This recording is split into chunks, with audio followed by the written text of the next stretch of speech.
suffers, or if she lies on the wrong way on her belly, or if she has sex, the child gets beat up in the womb, and that's why the baby kicks a lot. oh yeah, it's horrible. It's stuck in there in the dark, and and you can hear like muffled conversations and people fighting with each other and arguing about stuff, and you feel insecure because you're like completely dependent on them, and oh geez, it's just horrible. I don't ever want to go through that again. That's why most people forget about it. Yeah, they want to forget about it because it's like, oh man, I'm sure glad that's over. Whew, But actually, we don't realize that what this in the past is also in our future. If we have to come back into this world again, we have to go through that all over again. Yeah, that's not good. It's horrible.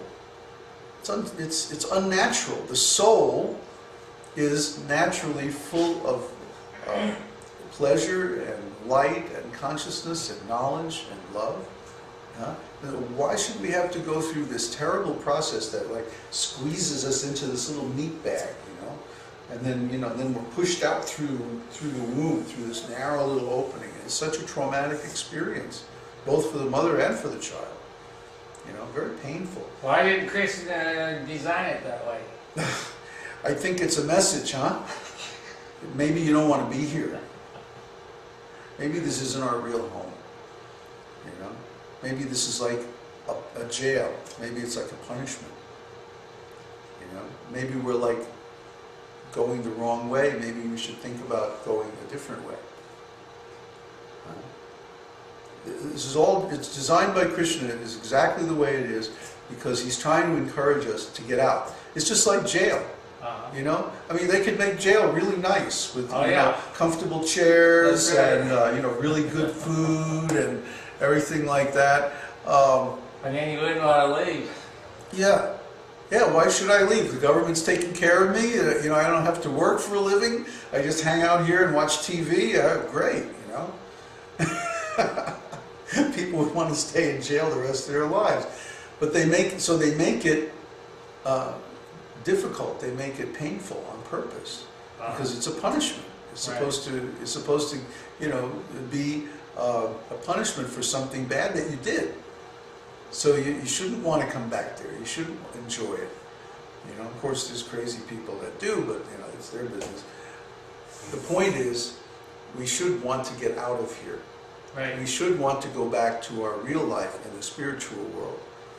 We should want to be in our normal condition of love with the personality of Godhead, not with these other meat bags in this phony reflection of reality that, we can be in denial and we can say, oh yeah, this world is great. Oh yeah, life is wonderful. Oh yeah, I'm enjoying so much.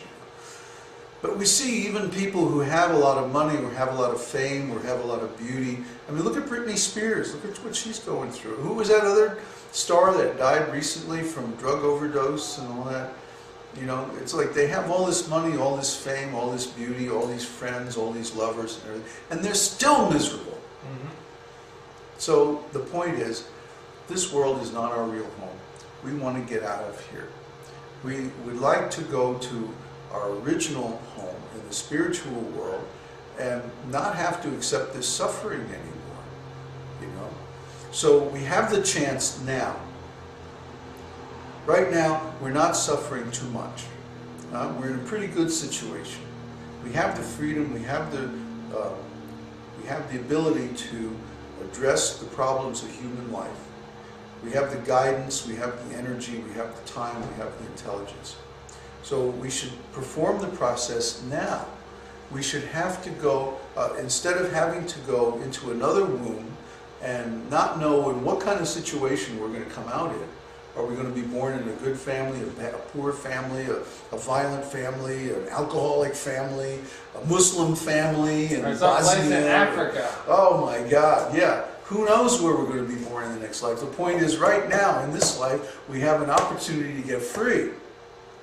So we should take that opportunity. We should take it very seriously. We should take it as a great blessing, as a great opportunity to end all of our problems now. It's much more important than becoming a millionaire. Heck yeah. I mean, if we happen to become a millionaire, that's okay too, you know. Yeah. But the point is, we shouldn't let that distract us from the process of spiritual life. That's always got to be our first priority. We may have other priorities, of course. That's natural. But let's put everything in perspective. Let's assign the values as they really are. Spiritual life comes first. It has to come first because that's the solution to all the other problems. Yeah. And we can't really solve those problems unless we solve the spiritual problem. You know, and once we solve that, then every other problem is automatically solved because we go to a world where there aren't any problems. Problem means suffering. Problem means unnatural situation. Problem means we're forced to do something we don't want to do. Problem means fear. Problem means ignorance. It all boils down to ignorance. So because we accept the big lie, you know, we're really trying to make this place something that it isn't. So we accept the big lie. Oh, this is a very nice world, and oh, you know, all the things here are meant for my enjoyment, and I'm having such a good time. And, you know, everything's great. You know, there's that cartoon. Ever see that cartoon? There's a guy in the hospital, and he's in traction, you know, and his legs and arms are in casts and stuff, and he's laying there in the bed, and the doctor says, "And how are we today, Mr. Smith?" "Oh, just fine, doctor, thank you." You know, he's got his head swathed in bandages, you know, he's got a patch over his eye. "I'm just fine," you know. Well, that's our condition in the material world. We're walking wounded. Everybody is. If we have some intelligence, if we have some good fortune, maybe we're less wounded than some others. But we're still suffering. I mean, like you were talking about your early life earlier today, Randy, and you know, my early life was like that too. You know, in this society or in most societies, if you happen to be intelligent or sensitive, then you suffer as a child because kids are really nasty. They're really competitive. You know, they can be really severe and harsh on other kids. If you're a little bit different, it's even more so. I'm over it. Well, yeah, you don't want to go back there again, do you? No, Yeah. I don't. Yeah. So I don't want to go back there again either. I don't want to go into the womb again. I don't want to go through being divorced again. I don't want to go through having children again and watch, you know, all the stuff that they have to go through. You know, I'm done with it. I'm just so done with it. These are the trenches, aren't they? It's the front lines. Yeah. So if we have a temporary respite, if we have a little relief due to our past pious activities, we have some fortunate conditions in this life, we should take advantage of that to make as much spiritual progress as we can right now while we still can. Once we're old, it's going to be too late. Once we get to the point where we can't change anymore, we can't grow anymore, I mean, really, a person, by the time they hit 40 or 50, they're pretty much set in their ways, you know, they're comfortable, there's no real impetus or no real scope for them to change. It's very, very difficult for them to make spiritual progress. You know, really, really is tough. Somebody in their 20s, well, they're still young, they're still flexible, they can learn. You know, that's the best time to make spiritual advancement because you're grown up, you're an adult, you have freedom, you have autonomy, but you're still not too old to grow and change and adapt to different circumstances, different understandings like that. So, you know, the Indians have a saying, a saint in truth is a saint in youth. And we find this true. The people who join this teaching or start to cultivate this knowledge at an early age make far faster progress than those of us who started later. Like I remember I joined the temple when I was 27. Was it 28? Yeah, actually 28, almost 28 years old was when I joined the ISKCON temple. And I had a heck of a time adjusting to the temple schedule and the discipline and the routine and like that.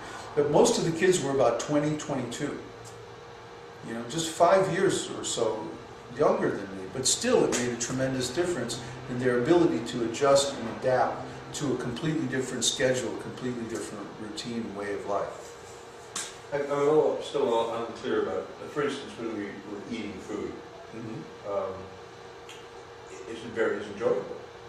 It tastes good. There's we have direct indications of these symptoms. Through the senses. But that's sense gratification, right? Yes, of course. And We have to have a certain amount of sense gratification. It's necessary for health, psychological as well as physical health. you'd go insane if you didn't. If you were just bereft of all of your senses, you'd go insane. But well, people do when You die. when they're put into what's that called, like a samadhi